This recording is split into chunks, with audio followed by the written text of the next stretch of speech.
2 JP ya, 2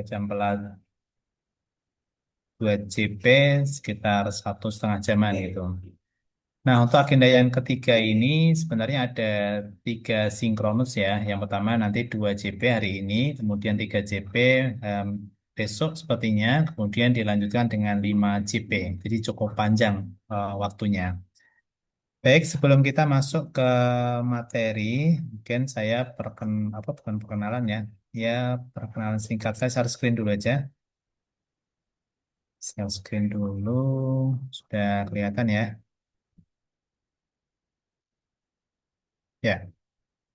Tadi sudah dikenalkan oleh Pak Hairul ya di awal, background-nya adalah guru, kemudian 2018 sebagai Widya Suara, apa, kalau tempat tinggal di Semarang, aslinya dari Kudus ya, barangkali teman-teman ada yang dari Kudus ataupun dari Semarang gitu ya. Kalau Semarangnya lokasinya di UNES ya, di sekitaran UNES kalau tinggalnya.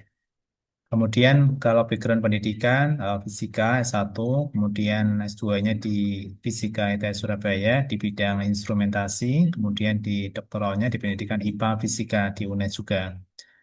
Organisasinya selama ini aktif di PPI, Persatuan Pendidik IPA Indonesia Wilayah Jawa Tengah, kemudian bidang data IT Aset, dan sekretaris satu di Dewan Pimpinan APWI ya, nasional di Asosiasi Profesi Widya Suara Kementerian Agama RI. Gitu ya perkenalannya. Oke, baik. Selanjutnya adalah perkenalan dari teman-teman ya, secara bergantian.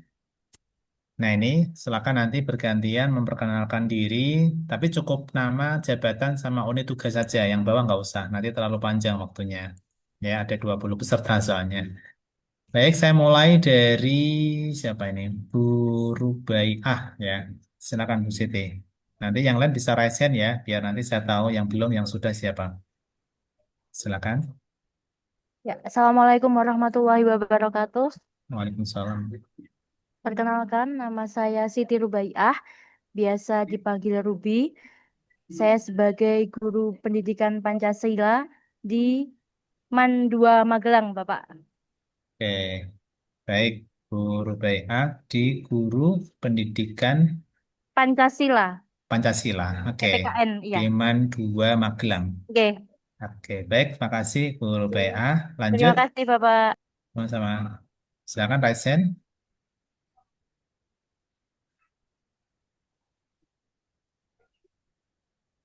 Oke, silakan bisa Raisen. Saya mulai lagi dari siapa? Bu Umi Sadia. Oke, Bapak, perkenalkan nama saya Umi Sa'diah, saya guru bimbingan konseling di MAN 2 Cilacap. Oke, Mandua Cilacap. Oh, dulu saya pernah ke sana ya. Oke, Bapak. Di bulan apa ya? Pak Mahmudin ya sebetulnya Oke, ya. bulan Juni, Bapak. Sudah di sana juga Bu Umi. Di waktu itu baru 3 hari, Pak, Oh, di baru MAN. 3 hari. Oke, Oke. Baik, terima kasih Bu Umi, Guru BK oke. di Mandua Cilacap ya. Lanjut siapa lagi? Silakan Raisen yang sudah ready. Oke, silakan Bu Karimah. Assalamualaikum Bapak, perkenalkan nama Waalaikumsalam. saya Karimah Yuliana Azhari, biasa dipanggil Rima. Jabatannya sebagai penyuluh agama Islam ditempatkan di KUA Magelang Tengah. KUA Magelang Tengah. Oke, Oke, penyuluh tadi ya. Iya Pak, penyuluh Baik, agama. Bu Karima. Oke, makasih. Siapa lagi? Resen, silakan. Pak Bu Nurul. Assalamualaikum warahmatullahi wabarakatuh. Perkenalkan nama Waalaikumsalam. saya Nurul Lailatul Fatimah.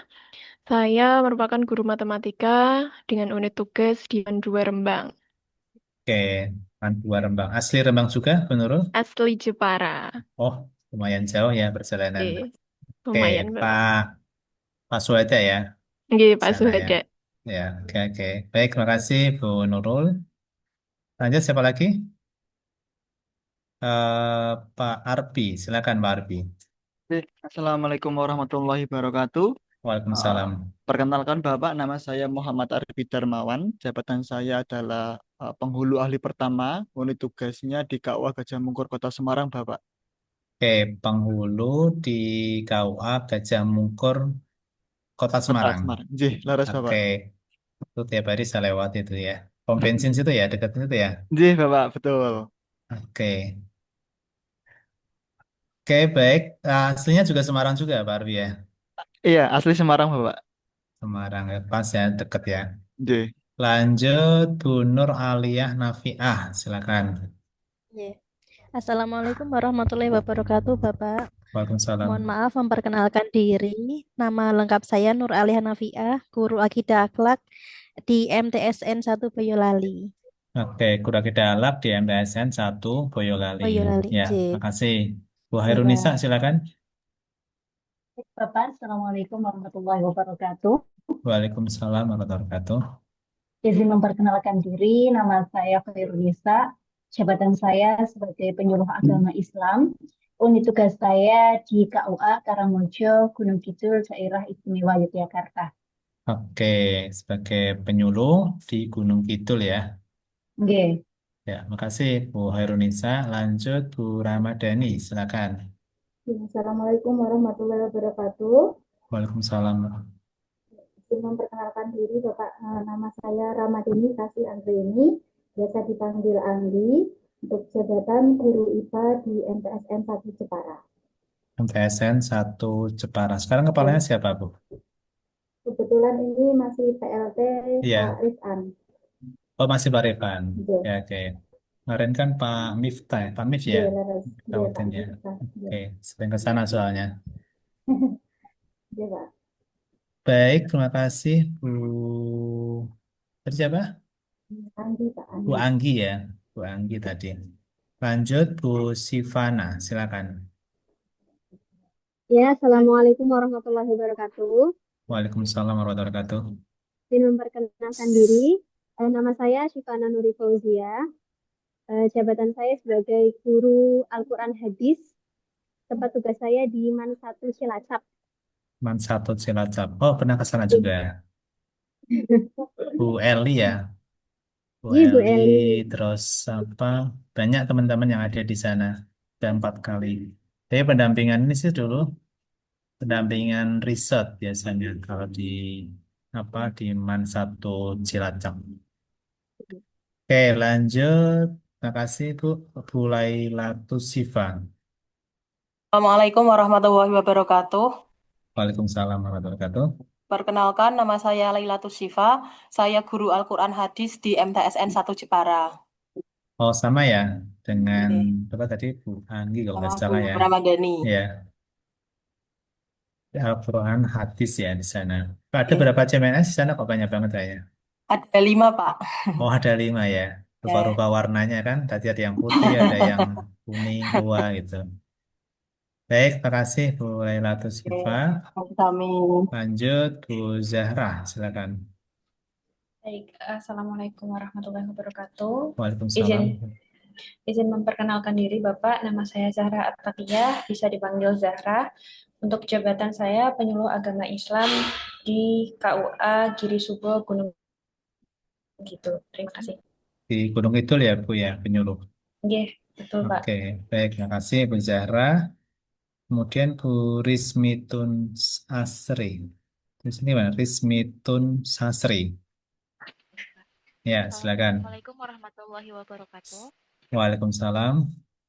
Izin memperkenalkan diri Bapak, nama saya Rismitun Sastri Dwi Fatma Rahmah. Jabatan saya yaitu Guru Sejarah Kebudayaan Islam dari MTSN 5 Wonogiri. MTSN berapa? MTSN 5 Wonogiri. Oh, MTSN 5 Wonogiri. Ntar saya mic-nya saya naikkan, suaranya kecil. Oke, baik, terima kasih Bu Rismi. Lanjut Pak Rahmat Guntur. Baik, Assalamualaikum warahmatullahi wabarakatuh. Waalaikumsalam warahmatullahi wabarakatuh. Perkenalkan, nama saya Rahmat Guntur Rusodo, biasa dipanggil Guntur. Jabatan saya Pranata Komputer, saya ditempatkan di kantor Kemenak Kabupaten Purworejo. Oke, Kemenak Purworejo sebagai Prakom ya Pak Rahmat ya. Ya, Oke, baik, terima kasih. Pak Rizky Nurfepi. Assalamualaikum warahmatullahi wabarakatuh. Perkenalkan, Waalaikumsalam. saya Rizky Nurfebi Setiawan. Jabatannya pengawas jaminan produk halal, unit tugasnya di Kementerian Agama Kabupaten Wonogiri. Oke, di Wonogiri pengawas produk halal tadi ya. Nggih, Pak. Oke, baik, makasih Pak Rizky. Lanjut, Pak Gimnastiar dari Bandung ini kayaknya. Baik, Assalamualaikum warahmatullahi wabarakatuh. Perkenalkan, Waalaikumsalam warahmatullahi wabarakatuh. nama saya Muhammad Gimnastiar, biasa dipanggil Agim. Eh, Jabatan saya sebagai penghulu ahli pertama di KUA Kecamatan Bukateja, Kabupaten Purbalingga. Oke, Purbalingga di Bukateja ya. Ya, Penghulu tadi, iya penghulu Pak. penghulu ya. Tapi memang asli Bandung, Pak? Enggak, Enggak, aslinya enggak ya. Pemalang Pak. Oh, Pemalang. Nggih. Oke, baik, terima kasih. Lanjut, Bu Nurul Hasna, silakan. Assalamualaikum warahmatullahi wabarakatuh. Izin memperkenalkan diri Bapak. Nama saya Nurul Hasna Zulfaida, biasa dipanggil Hasna. Jabatan saya perencana ahli pertama di kantor Kemenak Kabupaten Kendal. Oke, perencana di Kemenak Kabupaten Kendal. Baik, terima kasih Bu Hasna. Lanjut, Pak Wildan. Dari memperkenalkan diri, Pak. Nama saya Wildana Dial Ahsan, jabatan dosen asisten ahli di UIN Raden Mas Said Surakarta. Oke, di Fakultas apa, Pak Wildan? Fakultas Ilmu Tarbiyah, Pak. Fakultas Ilmu Tarbiyah. Oke, Nggih. kalau backgroundnya apa? Kulo informatika. Informatika. Itu maksudnya Nggih. di Tarbiyah kalau di sana ya. Di Nggih, soalnya FTIK. belum ada saintek. Jurusan Oh, sainteknya sudah ada, cuman fakultasnya belum. fakultasnya belum. Oke, baik. Terima kasih, Pak. Lanjut, Pak Usama ya. Silakan. Assalamualaikum warahmatullahi wabarakatuh. Waalaikumsalam Perkenalkan warahmatullahi Bapak, saya nama lengkap saya Usama, jabatan penghulu ahli pertama, unit tugas di KUA Kecamatan Garung Wonosobo. Garung Wonosobo. Apa tadi Iya, jabatannya? penghulu ahli pertama Pak. Penghulu ahli pertama. Bukan asli Wonosobo sepertinya ya. Bukan, Mana, Pak? asli Jakarta Pak. Nah, iya kan? Lihat sudah kedeteksi oleh Sudah logatnya. kedeteksi dari Iya. logatnya. Tapi nggak melarikan diri dari keramaian demo ya, Pak ya, untuk ke sana ya. Iya betul. Aman ya. Aman tentram Pak. Tapi sudah bisa bahasa Jawa? Belum. Belum, ya udah nanti belajar sama Pak Wildan ya. Iya boleh Lewat boleh. ChatGPT gitu ya. Kan ahli informatika. Oke, lanjut. Ada lagi? Sudah semuanya ya? Ada yang belum? Sudah semuanya sepertinya. Saya Pak, belum, Pak. Maaf, Pak. ada yang belum? Pak Selamat ya. Silakan Pak Selamat. Oke, terima kasih atas waktunya, Pak. Perkenalkan, nama saya Selamat Wahyu Purnomo Aji, biasa Hmm. dipanggil Wahyu, jabatan sebagai guru PJOK di MAN 2 Pati. Mandua Padi Guru Oke, BCOK. oke. Oke. Ini layarnya seperti naik vision ya. Seperti kena inframerah gitu. Enggak ya? Apa ini keliru ngetek, keliru ini ya, ngetek print screen-nya gitu. Keliru hitam. Jadi, Sepertinya keliru di green screen-nya itu, Pak. oke. Kita kliknya warnain aja, warna putih itu. Warna putih. Ini keliru warna hitam sepertinya. Kita nggak apa-apa, biar biar ini ya masih samar-samar kelihatannya. Oke, terima kasih semuanya teman-teman sudah memperkenalkan diri. Sekarang kita masuk ke materi ya, sekilas. Jadi sebenarnya agenda 3 ini itu sebagai apa ya, sekuen yang tidak terpisahkan ya dari agenda 1, agenda 2. Agenda 1 teman-teman sudah banyak dikaji di sana dengan para pengajar tentang sikap perilaku bela negara, kemudian sampai pada identifikasi isu-isu kontemporer. Di sana juga teman-teman sudah mengenal tentang APKL, kemudian USG, kemudian Bisbon itu ya sebagai pengantar awal di agenda yang pertama di sana. Kemudian agenda 2, teman-teman juga sudah mempelajari secara konseptual tentang nilai-nilai dasar berakhlak ya di sana sangat panjang waktunya. Kemudian yang ketiga adalah kedudukan dan peran PNS untuk mendukung smart governance. Nah, di agenda 3 ini ada dua topik utama yang akan kita kaji, teman-teman. Yang pertama adalah manajemen ASN itu sendiri, bagaimana apa namanya kedudukan dan peran PNS, ya, bagaimana hak dan kewajiban, bagaimana apa jabatan-jabatan yang ada pada ASN, Kemudian yang ketiga, misalkan kita membahas tentang bagaimana sistem meritokrasi di dalam pengelolaan di PASN itu seperti apa. Nah, kemudian yang kedua adalah smart governance juga melihat pentingnya topik yang kedua ya tentang smart ASN. Jadi ada dua, yang pertama manajemen ASN, yang kedua adalah smart ASN. Nah, smart ASN ini menekankan bahwa bagaimana kinerja dari seorang ASN ini akrab dengan pemanfaatan teknologi ya. Nanti pilar-pilar yang kita akan kaji di sana ada smart digital safety, digital culture, digital etik, kemudian digital skill ya. Ada pilar-pilar yang nanti kita bahas pada smart ASN gitu. Oke, itu yang kemudian yang keempat adalah habituasi. Habituasi ini pada dasarnya adalah bagaimana eh, apa namanya internalisasi dari nilai-nilai dasar berakhlak yang sudah kita pahami di agenda yang kedua. Jadi agenda yang kedua itu kan pada dasarnya adalah konseptual ya, konsep-konsep saja. Tetapi bagaimana internalisasi atau pembiasaan, nah kita akan masuk di tahapan yang keempat. Seperti itu. Oke, nah itu poinnya. Kemudian bagian-bagian yang menjadi fokus di dua materi utama ini, manajemen ASN, nanti kita akan fokus di bagaimana kedudukan peran, hak, dan kewajiban kode etik sebagai seorang ASN, kemudian konsep merit system ya, itu juga akan dibahas di manajemen ASN. Undang-undang yang nanti teman-teman gunakan sebagai rujukan adalah Undang-Undang Nomor 20 Tahun 2023 ya. Itu rujukan utama dari teman-teman semua untuk memahami A sampai Z terkait dengan manajemen ASN. Seperti itu. Kemudian Smart ASN di sini nanti teman-teman banyak mengkaji tentang bagaimana sih efektivitas dan efisiensi bekerja dari seorang ASN ini ketika menggunakan platform digital ya. Platform digital ini sebagai akselerator gitu kan, sebagai ruang-ruang kolaborasi, kemudian sebagai ruang untuk menjamin akuntabilitas dari pekerjaan kita. Mungkin teman-teman ada yang menjadi seorang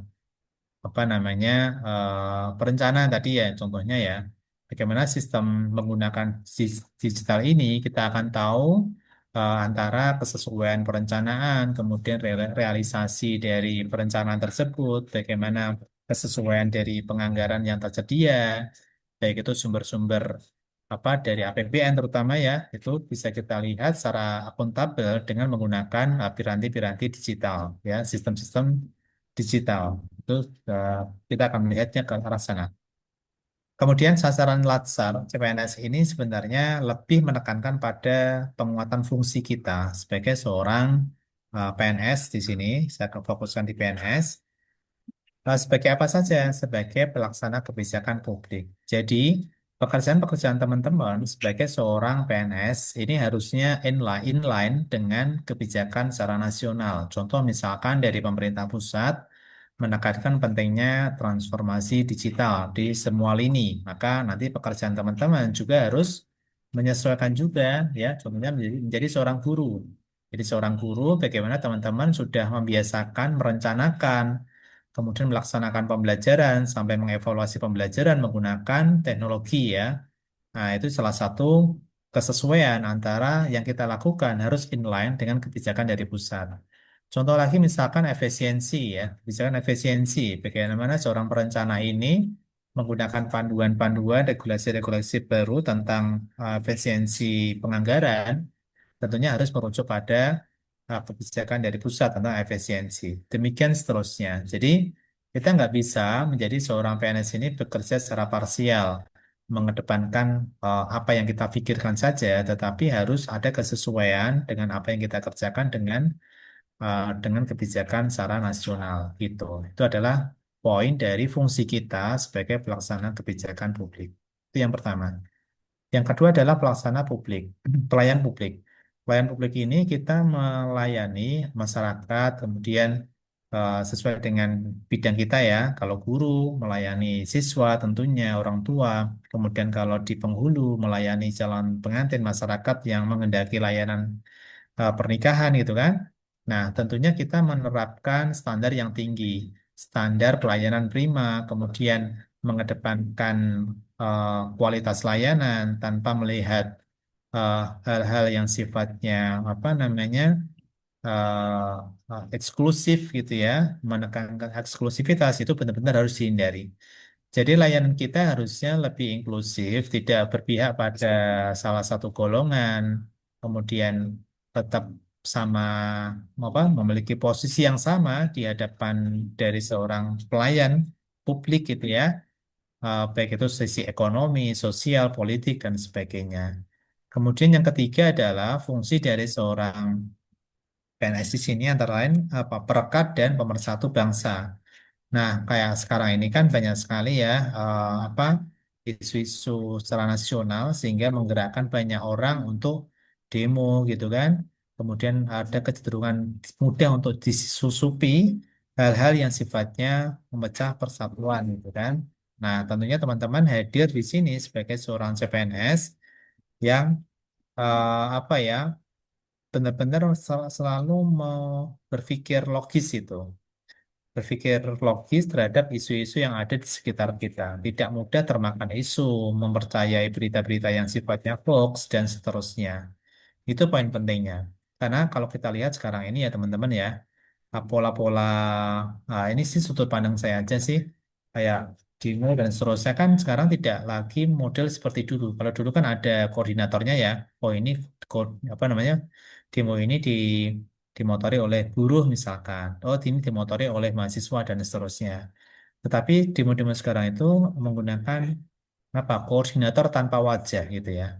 Dengan menggunakan apa? Dengan menggunakan sosial media. Orang yang memposting sesuatu dengan bahasa persuasif gitu kan. Itu mudah menggerakkan massa dengan sangat cepat. Ketika massa itu memiliki terikatan emosi, merasa bahwa sama-sama pihak yang tertolimi dan seterusnya, maka itu menjadi sebuah trigger untuk menggerakkan ke sebuah aktivitas tertentu, baik itu negatif maupun positif gitu. Walaupun demo itu juga menjadi apa dijamin ya, dijamin undang-undang untuk menyampaikan pendapat ya secara terbuka ke umum gitu ya. Tentunya harus melalui mekanisme perizinan dan seterusnya. Jadi sederhananya adalah penting untuk menjaga apa persatuan bangsa gitu ya, tidak mudah terpecah belah, kemudian tetap menempatkan diri kita sebagai abdi negara. Itu poin kuncinya.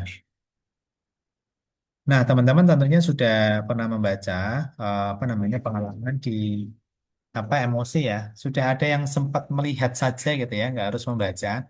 eh apa namanya bukan dikta modul ya, modul Smart ASN sama manajemen ASN. Yang sudah sempat membaca gitu. Mungkin Pak, siapa dulu? Saya coba tanya. Tidak harus isinya ya, Pak Selamat itu ya. Silakan Pak Selamat. Yang wajahnya nggak begitu kelihatan. Gimana Pak Selamat? Pernah melihat modulnya Pak Selamat? Iya, Pak. Pernah melihat, tapi ketika Nah, coba cari, saya download di mana, ternyata kok nggak nemu, Pak. oke, baik. Iya, jadi belum dikontrol F ya sepertinya. Oke, jadi sebenarnya teman-teman ada di sini di emosi. Pak Selamat nanti bisa coba dicek kembali. Modulnya kayak gini kalau nggak salah. Di ini. Nah, ini ya. Ini ya kayak ini ya Pak Selamat ya. Nah, ini nanti teman-teman bisa dibuka-buka aja. Nah, yang kedua adalah modul manajemen ASN. Jadi, di pelatihan ini tuh menggunakan model flip training gitu. Flip training itu teman-teman sudah sejak awal sebelum materi diberikan di kelas seperti ini, teman-teman sudah diberikan modul untuk pada dasarnya dipelajari dulu itu. Kalau orang dewasa kan nggak harus mempelajari secara detail ya, tapi dibaca poin-poinnya aja gitu. Saya sendiri kalau dikasih modul kayak gini belum tentu saya baca semuanya, tapi poin-poinnya aja. Kadang saya baca daftar apa namanya daftar isinya gitu ya, kira-kira seperti apa gitu. Paling nggak dibaca. Jadi ini flip planning itu teman-teman secara konseptual membaca sendiri di modul. Nah, di kelas seperti ini tidak lagi kita membahas tentang ini ya, apa namanya? Tentang apa konsep-konsep tidak, tetapi lebih pada menggali perspektif dari peserta terkait dengan tema-tema yang disajikan gitu. Itu apa namanya pola dari Latsar itu flip training, mempelajari dulu, kemudian di kelas lebih banyak pada diskusi, kemudian diberikan kasus-kasus tertentu, gitu ya. Oke, baik. Nah, ada yang sudah membaca sekilas. Saya coba yang lain, misalkan Bu Nurul Hasna. Gimana? Bu Nurul sudah sempat melihat ataupun membaca sedikit gitu, Bu Hasna? Dulu waktu MOC saya baca sekilas aja, Pak. Oke, Ya, baik. Sekilasnya, covernya atau sempat isinya? sempat isinya tapi nggak full satu modulnya. Oke, baik. Skriptonya juga ya, Bu Hasna ya. Ya, Iya, baik. Pak.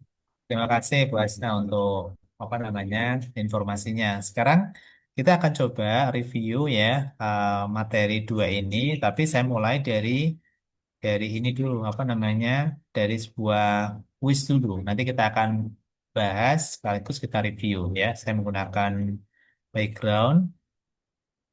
Nah, silakan bisa join menggunakan apa namanya HP ataupun menggunakan laptop.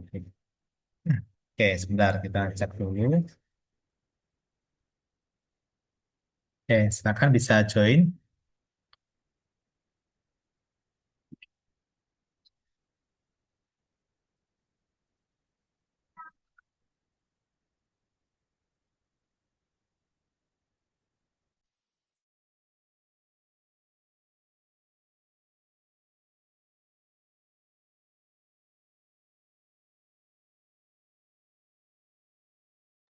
Ya, punten, Pak, ini nama diisi sesuai dengan nama Zoom.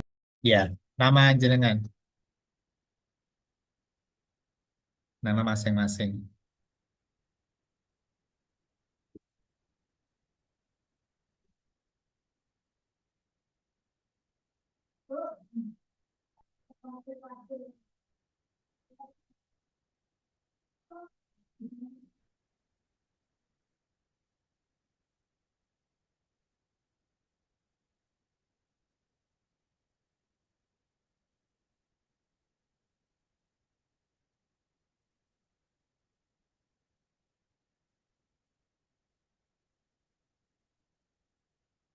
Oke, baik. Kita mulai ya.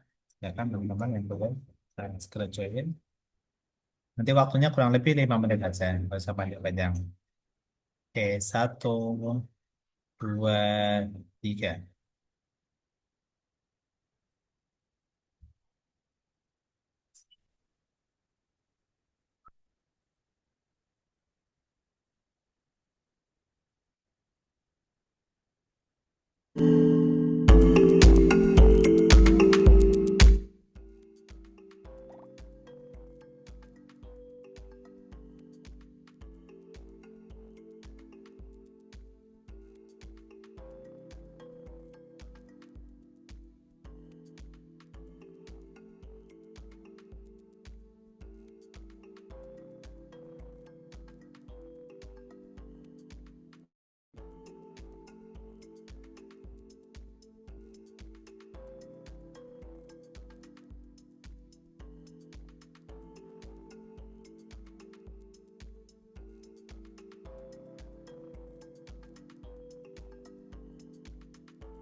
Oke, 2 menit lagi.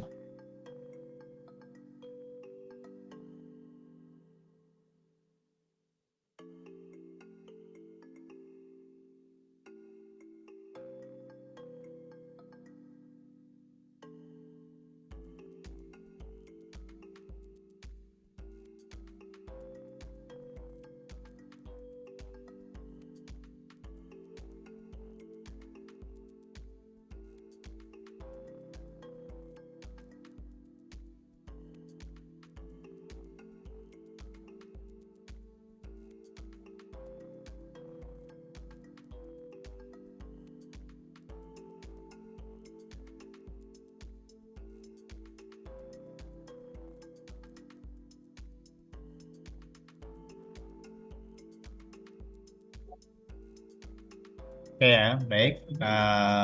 Saya hitung 5, 5, 4, 3, 2, 1.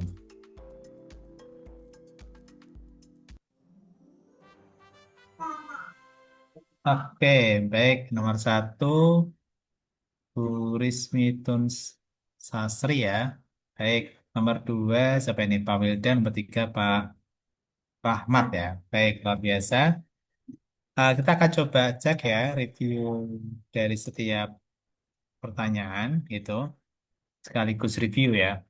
Yang pertama adalah pemahaman tentang literasi digital. Ini lebih diarahkan kepada kemampuan bermedia digital yang bertanggung jawab. Oke, jadi kita nggak sekedar ke skill kita di dalam penggunaan teknologi gitu, tapi justru lebih penting bagaimana kita bertanggung jawab sebagai seorang manusia gitu. Itu justru malah jauh lebih penting gitu di dalam menggunakan uh, teknologi ya, di dalam menggunakan teknologi gitu. Ini ada timernya ya. Baik, sebentar. Itu ya, yang pertama bahwa bermedia digital yang bertanggung jawab. Yang kedua, Undang-Undang ASN ini mencoba meletakkan beberapa perubahan dasar dalam manajemen sumber daya manusia, yaitu ya Human Resource Management. Itu maksudnya gini, bahwa pegawai atau sumber daya manusia itu dipandang sebagai sebuah aset yang yang selalu bisa ditingkatkan atau dikembangkan secara berkelanjutan. Itu. Jadi dia sebagai sebuah aset yang bisa berkembang. Gitu. Jadi bukan benda, bukan objek yang pasif. Seperti contohnya teman-teman ini kan sebagai seorang CPNS itu ya. Maka teman-teman setelah nanti menjadi PNS akan melewati sebuah path atau jalur peningkatan kompetensi. Nanti teman-teman akan melewati pelatihan-pelatihan, kemudian lewat jalur magang, kemudian termasuk di sini pelatihan apa namanya latihan dasar ini juga menjadi bagian dari Human Resource Management. Teman-teman mau dilihat sebagai sebuah aset yang akan terus berkembang di masa mendatang. Itu kita sebut sebagai Human Resource Management. Gitu ya, poin kuncinya. Kemudian literasi digital dibagi menjadi 4 kompetensi, yaitu kecuali adalah digital etnik ya. Yang benar apa? Digital etik. Jadi ada empat pilar literasi digital, teman-teman ada 4 ya. Pertama adalah digital safety, kemudian digital culture, kemudian digital etik, dan yang terakhir adalah digital skill. Nah, jadi kecuali adalah digital etnik. Kemudian kesadaran kebajikan integritas ini masuk pada etika bermedia digital atau kita sebut sebagai digital apa? Digital etik ya. Selanjutnya terkait dengan merit system, maka mengamanatkan bahwasanya manajemen ASN berdasarkan pada apa? Kualifikasi, kompetensi dan kinerja. Ya, ini kita sebut sebagai apa namanya? Kualifikasi, kompetensi, kinerja ya. Merit system tidak melihat pada apa namanya senioritas ataupun bahkan eh, jabatan kita pangkat dan jabatan tingkat, tetapi lebih pada kualifikasi, kompetensi dan kinerja. Jadi Ta'ayal kalau kita lihat teman-teman ya banyak sekali usia-usia muda dia menempati pada jabatan-jabatan tertentu yang lebih tinggi. Kenapa? Karena kita dilihat sebagai sumber daya yang kualifikasi ini menjadi faktor yang paling utama. Kemudian undang-undang terbaru ya tadi sudah sempat saya ulas menggunakan undang-undang tahun 20 tahun 2023 ya. Yang 2014 itu yang lama ya, yang lama. Kita pakai yang baru.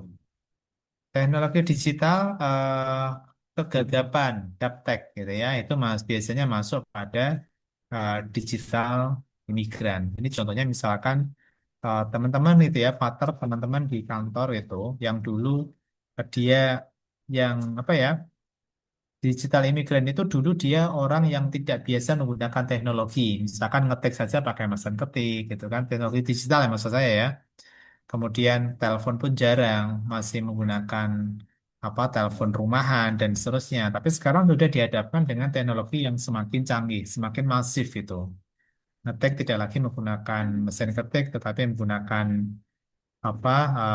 laptop atau bahkan menggunakan AI ya, pakai pakai voice to text misalkan. Jadi teknologinya akan semakin tinggi. Nah, transisi perubahan eh, teknologi yang sangat cepat ini, yang sangat revolusioner ini, menyebabkan banyak orang yang tertinggal. Karena apa? Karena dia lahir tidak akrab dengan teknologi. Inilah yang kita sebut sebagai digital imigran itu. Ya, digital imigran seperti itu teman-teman ya.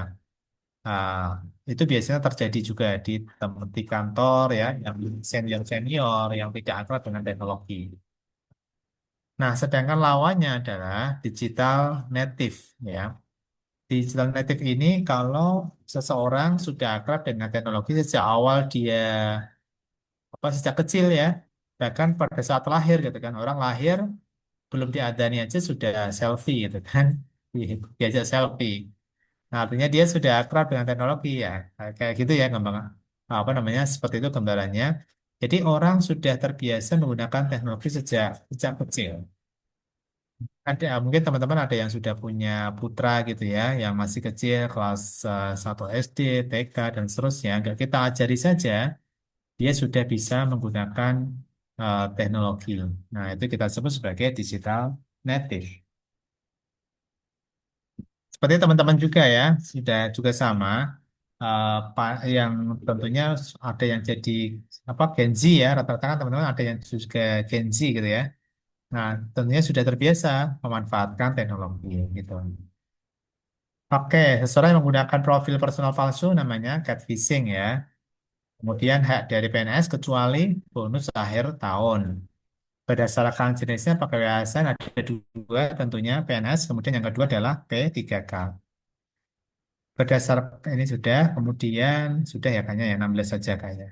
Oke, baik itu teman-teman terkait dengan review soal sekaligus kita review materi yang disajikan ya dari modul yaitu manajemen ASN, yang kedua adalah Smart ASN. Baik, kita lanjut teman-teman di sini. Agenda yang ketiga itu pada dasarnya adalah pintu masuk ya untuk kehabituasi. Kalau saya katakan gini, agenda satu sama agenda dua itu ruh, sebagai ruh gitu ya. Ruh itu kalau manusia itu agenda satu, agenda dua itu sebagai ruh kita, jiwa ya, tasawur ya, kita, jiwa kita. Kemudian agenda ketiga itu sebagai kacamata dan otak kita. Jadi hati menggunakan agenda dua, nilai-nilai dasarnya, core value-nya, dan termasuk yang agenda pertama. Sedangkan mata sama otak kita, gagasan kreatif sama mengidentifikasi sebuah isu permasalahan di sekitar kita, itu adalah agenda yang ketiga. Jadi mata sama otak itu adalah agenda yang ketiga. Sedangkan kaki kita adalah agenda yang keempat atau habituasi. Gitu ya. Itu prosesnya. Oh, ini keep breakout room. Oke, saya ulangi lagi. Jadi Tadi agenda yang keempat, habituasi adalah langkah kaki kita. Sedangkan mata sama otak kita, kepala kita adalah agenda yang kedua. Gitu ya. Agenda yang ketiga, maaf, agenda yang ketiga. Sedangkan jiwa kita adalah agenda yang kedua dan agenda yang ke satu. Oke. Maaf, terbatas sedikit. Nah, kemudian kita akan coba lihat ini materi-materi yang disajikan di agenda yang ketiga ya. Ini nggak saya bahas secara detail, sekilas saja. Tentunya teman-teman nanti dibuka lagi aja di modulnya ya. Saya coba overview sekilas saja. Jadi di agenda yang ketiga ini ada dua topik utama ya teman-teman ya. Yang pertama adalah manajemen ASN, yang kedua adalah smart ASN itu. Oke, dari sini ada beberapa poin yang perlu dikaji ya. Yang pertama adalah Undang-Undang Nomor 20 2023 tentang ASN di sini. Kenapa kok ada perubahan undang-undang untuk mewadahi ini P3K? Dulu kan belum ada P3K ya, yang tahun 2014. Karena sekarang sudah ada P3K, maka undang-undang juga harus ada penyesuaian ya tentang sistem meritokrasi juga, kemudian penataan, digitalisasi, manajemen ASN, termasuk transformasi komponen manajemen ASN. Jadi ini adalah struktur dari Undang-Undang Nomor 20, teman-teman. Ya. Kemudian ada juga asas manajemen ASN. Asasnya, kepastian hukum, profesionalitas, proporsionalitas, keterpaduan, pendelegasian, netralitas. Nah, ini contohnya ya.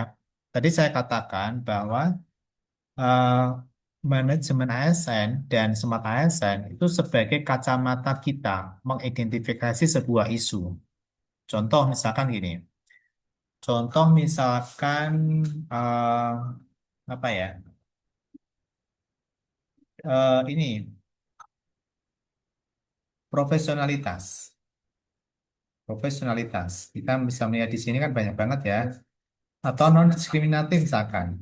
Teman-teman tentunya kan di dalam melayani gitu kan. Dalam melayani masyarakat sesuai dengan jabatan masing-masing. eh, Teman-teman bisa mengidentifikasi, oh di tempat saya itu Pak, tempat saya itu kalau yang dia itu apa namanya dari golongan A, nah bukan golongan ya, lebih tepatnya apa ya? Kalau dia dari orang yang punya jabatan gitu kan, ya orang yang mempunyai kemampuan ekonomi yang baik gitu, itu dilayani dengan baik Pak. Tapi ketika yang hadir itu orang yang dengan kemampuan ekonomi yang biasa-biasa saja, itu dilayani sekedarnya. Nah, ini adalah ada problem di sana yang kita identifikasi. Oh, ini masuk pada apa? Asas manajemen ASN pada bagian non diskriminatif. Tentunya harus kita mengedepankan ada permasalahan non diskriminatif itu. Jadi identifikasi isu yang ada di sekitar kita, kacamatanya adalah dari sini teman-teman ya, dari asas manajemen ASN salah satunya itu. Oke, kemudian dari sini juga kita akan tahu apa namanya fungsi sebagai seorang PNS ASN ya, sebagai seorang ASN ada tiga yang sudah saya sebutkan di depan tadi. Kemudian tugas dan peran sebagai seorang ASN, jabatan ya macam-macam, jabatan non manajerial, kemudian jabatan manajerial. Kalau teman-teman barangkali masuknya di apa ini? Fungsional ya, rata-rata fungsional, sebagai guru, sebagai penghulu, sebagai penyuluh gitu kan.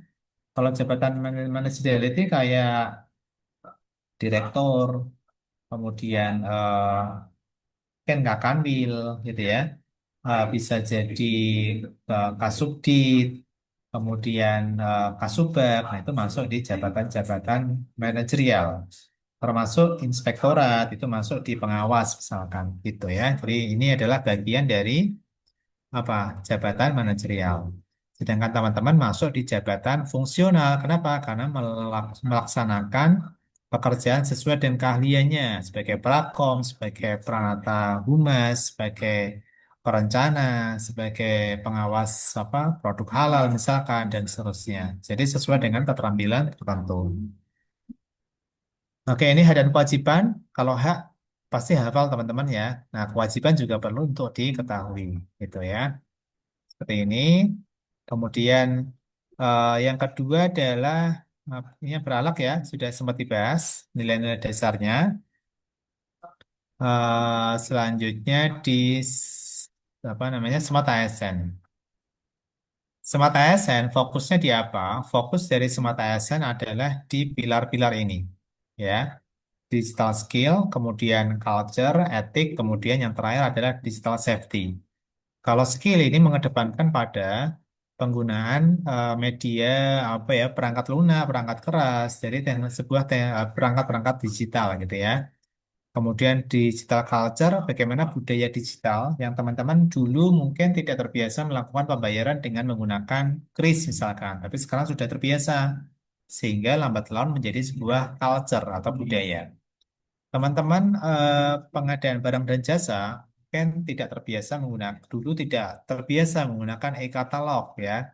Sekarang sudah terbiasa menggunakan e-katalog. Bahkan menjadi budaya kinerja dari teman-teman semuanya. Teman-teman dulu sebagai seorang guru tidak terbiasa melakukan asesmen berbasis teknologi dengan Quizzes, dengan Kahoot ataupun dengan apa namanya apa macam-macam ya dengan Kahoot, dengan Google Form, nggak biasa kalau dulu, tapi sekarang sudah terbiasa sehingga menjadi budaya kita di dalam melaksanakan pembelajaran. Itu kita sebut sebagai digital culture. Kalau etik adalah bagaimana etika kita, netika, pemanfaatan teknologi sehari-hari. Sedangkan digital safety ini lebih pada bagaimana kita sadar terkait dengan keamanan data. Kenapa? Karena setiap hari kita kan melayani ya masyarakat yang tentunya kita akan akrab dengan data-data kan. Misalkan teman-teman sebagai penghulu nih, ya kan, melayani calon pengantin, maka ada data di sana, data-data riwayat hidup dari calon pengantin tersebut. Jadi data-data ini tentunya kita harus sadar bahwa ini data yang sangat penting, yang tidak boleh kita serta-merta sebarluaskan tanpa ada perizinan yang dari pimpinan ataupun dari yang bersangkutan gitu. Jadi harus benar-benar kita memahami pentingnya keamanan digital gitu. Ini poin-poin yang menjadi fokus ya agenda yang ketiga ini. Nah, sekarang teman-teman, tadi saya katakan bahwa agenda tiga itu kan berperan sebagai kacamata sama otak kita, mata sama otak kita. Agenda tiga ini berperan sebagai apa? Sebagai ini tools untuk identifikasi isu gitu. Contoh misalkan teman-teman sebagai penghulu misalkan. Sebagai seorang penghulu barangkali di kantornya itu banyak sekali nih, banyak sekali data-data yang berserakan, arsip-arsip yang tidak tertata rapi. Padahal data-data itu data-data yang krusial yang harus tersimpan secara teratur gitu. Nah, kita melihat ini sebagai apa? Sebagai smart ASN. Oh, ini kalau harusnya ada sistem digitalisasi nih. Yang semula isu itu kita coba lihat sebagai dengan kacamata smart ASN. Oh, ini tentunya butuh fasilitasi digitalisasi arsip gitu ya. Jadi ini adalah isunya gitu. Kemudian termasuk evidennya apa? Evidennya bisa kita lihat bahwa ini adalah fakta yang terjadi di tempat kerja masing-masing. Jadi agenda tiga itu sebagai kacamata aja. Termasuk misalkan teman-teman sebagai seorang dosen gitu. Melihat website di fakultas yang tidak update profil dari dosen. Nah, ini problem apa? Problem smart ASN gitu. Kenapa? Karena sistem informasi keterbukaan informasi publik tidak dilakukan dengan sepenuh hati gitu kan. Tidak ada update dari publikasi ilmiah yang dilakukan oleh dosen. Kemudian tidak ada update tentang riwayat hidup dan seterusnya. Nah, ini menjadi salah satu problem tentang smart ASN. Jadi kacamatanya adalah smart ASN ataupun yang kedua adalah apa? Tentang manajemen ASN. Contoh manajemen ASN misalkan ya di penghulu misalkan banyak sekali potensi-potensi gratifikasi ya yang akan apa namanya mempengaruhi gitu kan bagaimana apa profesionalitas dari seorang penghulu. Nah, ini menjadi isu apa? Isu ini dengan kacamata manajemen ASN berdasarkan asas akuntabilitas. Jadi seperti itu ya. Manajemen ASN sama smart ASN itu sebagai kacamata kita di dalam mengidentifikasi sebuah isu. Berikut pada data dan faktanya. Nah, otaknya di mana? Otak yang kita gunakan itu berperan sebagai pencarian gagasan kreatif. Ini otak Yang ini adalah mata. Otak ini mencari apa? Mencari gagasan kreatif. Dari apa? Dari isu yang sudah kita tetapkan. Contoh misalkan, teman-teman tadi menemukan di fakultas, di kampus ya, ternyata websitenya tidak update gitu kan, database dari dosen ataupun dari tenaga kependidikannya juga gitu. Nah, tentunya kita punya solusi nih. Solusinya apa? Solusinya kita melakukan upgrading data. Kemudian yang kedua adalah berkolaborasi dengan PPID misalkan dan seterusnya. Jadi gagasan kreatif adalah apa namanya otak kita di dalam mencari solusi atas isu yang kita hadapi. Isunya atas kacamata apa? Kacamata agenda yang ketiga, yaitu Smart ASN. Yang kedua adalah manajemen ASN. Itu poin-poin yang esensi dari rancangan aktualisasi. Jadi, teman-teman sebenarnya di sini kan kuncinya ini ya.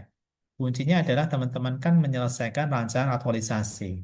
Itu goalnya ya, goal dari Latsar itu sebenarnya ini. Teman-teman mampu merancang, kemudian merealisasikan rancangan aktualisasi. Gitu. Baik, itu gambarannya teman-teman ya sekilas. Sekarang kita akan coba teman-teman bisa mengidentifikasi sebuah video. Nah, ini kan teman-teman sudah punya kacamata nih. Manajemen ASN, kemudian Smart ASN. Teman-teman coba mengidentifikasi video ini, disimak dulu. Nanti video ini coba teman-teman bisa menanggapi pendapat tentang situasi ini. Apakah ini mencerminkan ASN profesional? Kira-kira apa akar masalahnya? Bahkan kita bisa tahu kira-kira eh, gagasan kreatifnya apa. Kita bisa tahu misalkan apa solusi atau solusi kreatif. Nggak muncul ya?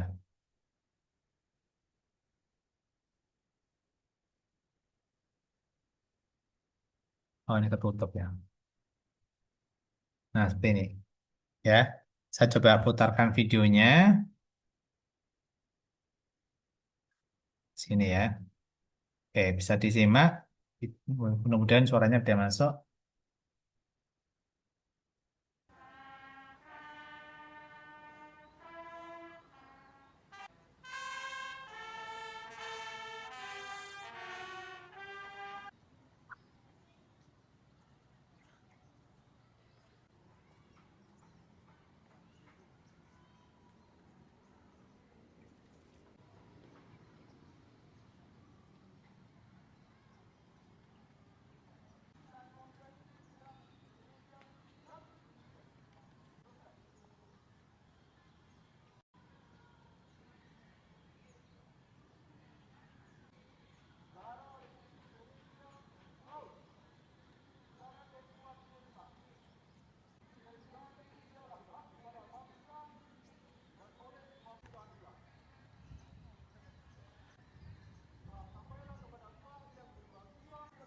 Lagi api-apian. Jadi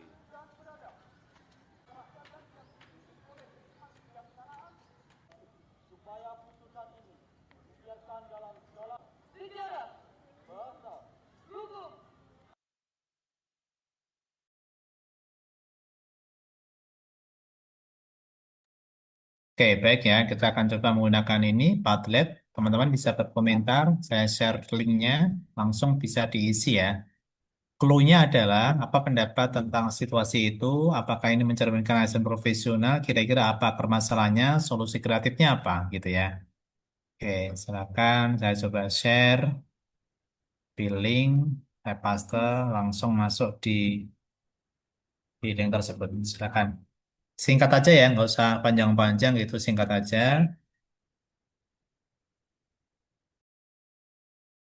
berdasarkan problem tersebut. Silakan.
Oke, silakan.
Oke, silakan.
Oke, yang pertama dari Pak Wildan ya. Pak Wildan silakan bisa open mic, bisa memberikan perspektifnya.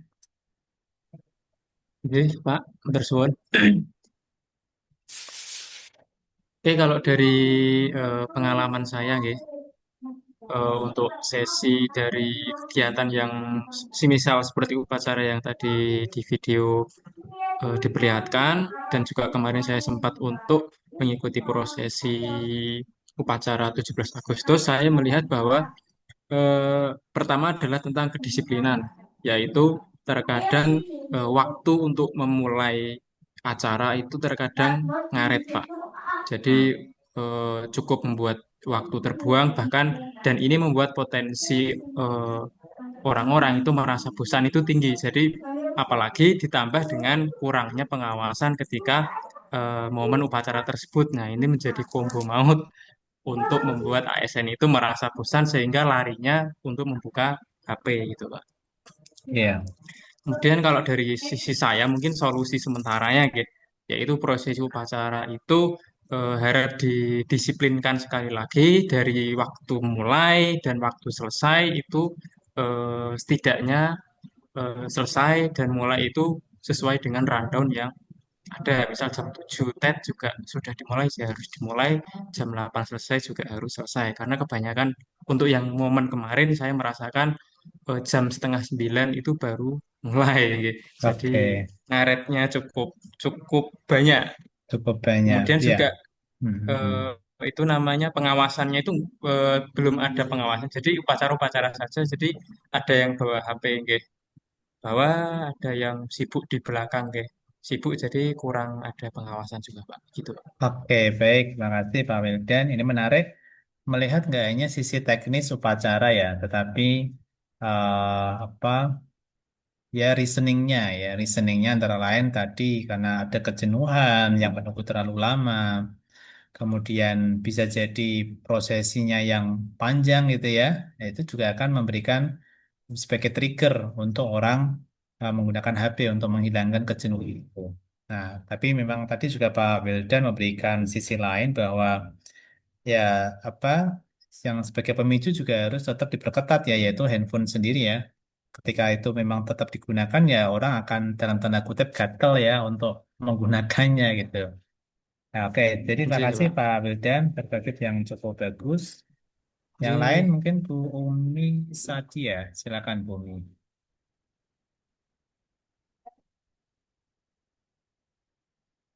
Silakan Bu Umi. Nggih, Bapak.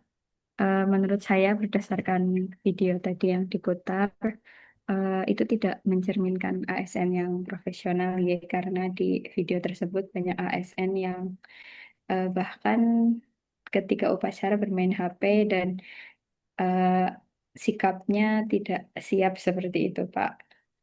Oke. Seperti Nggih, Ah, kemarin contohnya ketika saya melaksanakan upacara kemerdekaan di Kecamatan Majenang, di situ kebetulan ada pengawasan dari TNI. Jadi ketika upacara bendera itu beberapa anggota TNI itu menertibkan seperti itu, Pak. Untuk yang main HP atau yang sedang ngobrol itu memang ada penertibannya, Pak.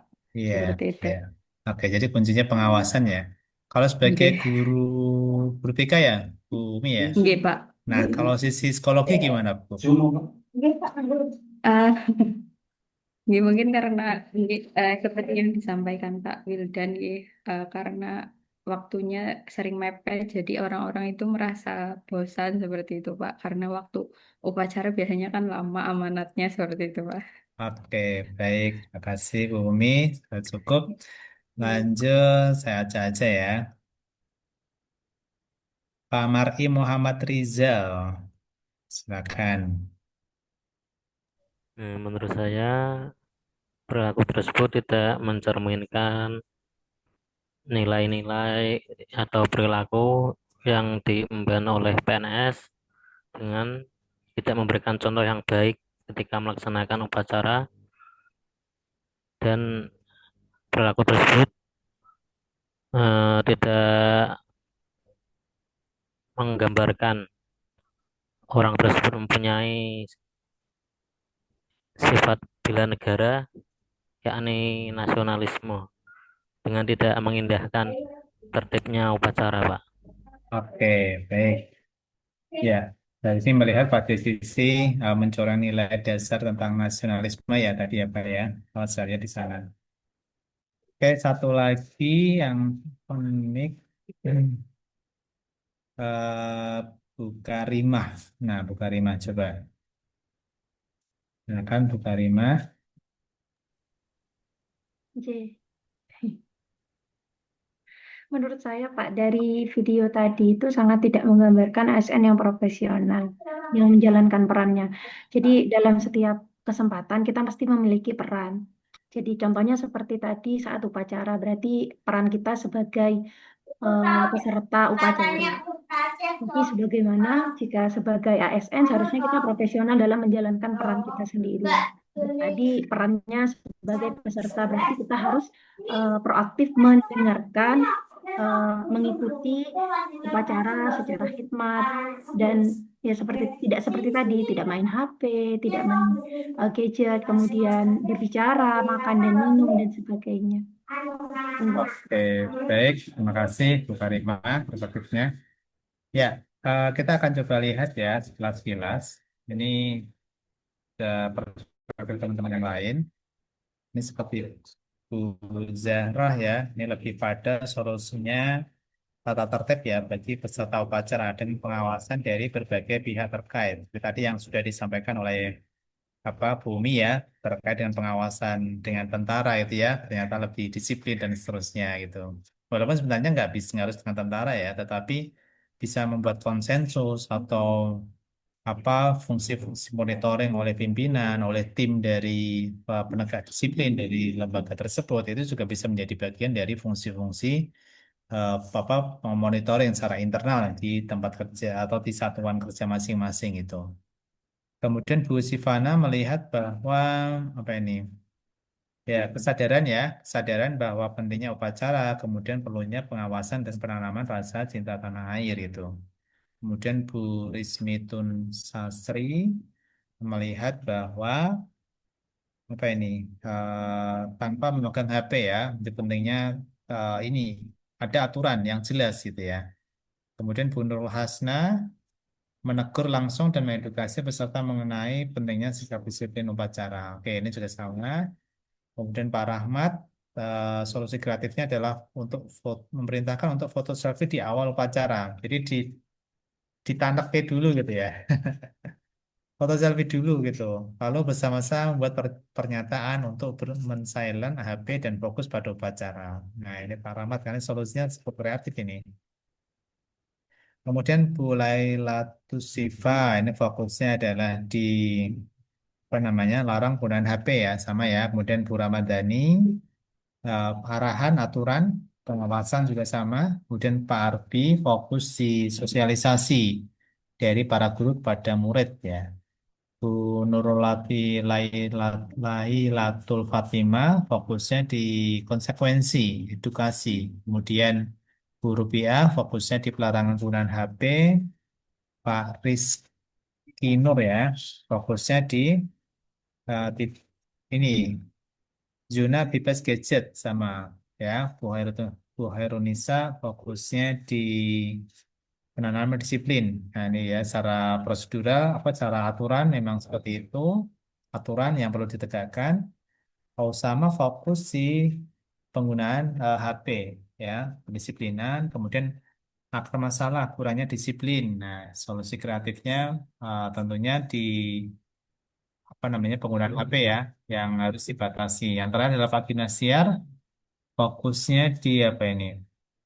Refleksi, ya, pentingnya refleksi tentang arti perjuangan dan nasionalisme. Jadi refleksi bisa jadi nanti di dalam rapat setelah upacara itu ada refleksi bagaimana sih upacara tadi yang kita lakukan, apakah sudah merepresentasikan kita di dalam asas kedisiplinan sebagai seorang pegawai dan seterusnya. Jadi refleksi kadang jarang kita lakukan ya teman-teman ya.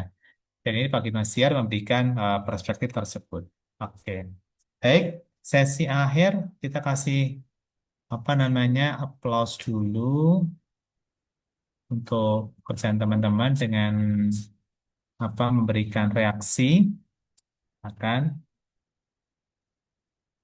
ya akan membuat reaksi-reaksi yang aplaus buat teman-teman yang sudah memberikan komentar ya di sini.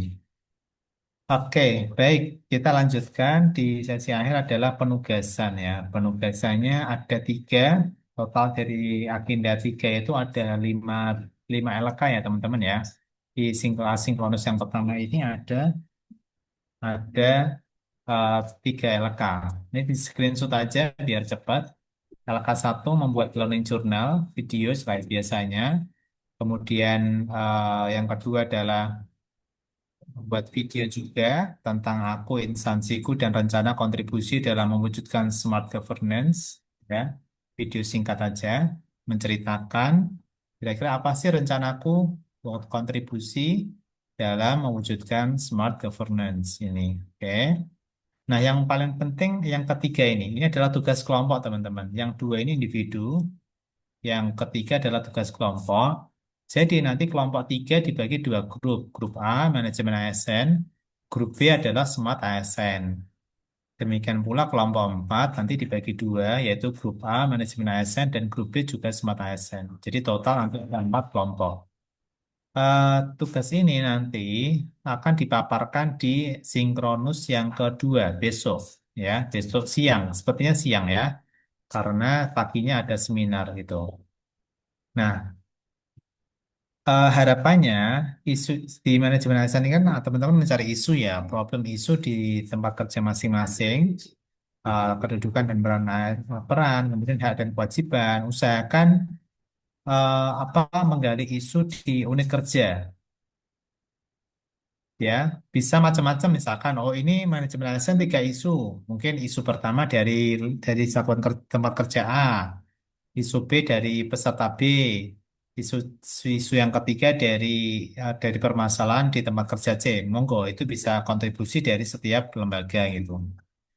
Jadi yang penting adalah benar-benar terjadi di tempat kerja masing-masing, bukan isu-isu yang sifatnya terlalu general gitu ya.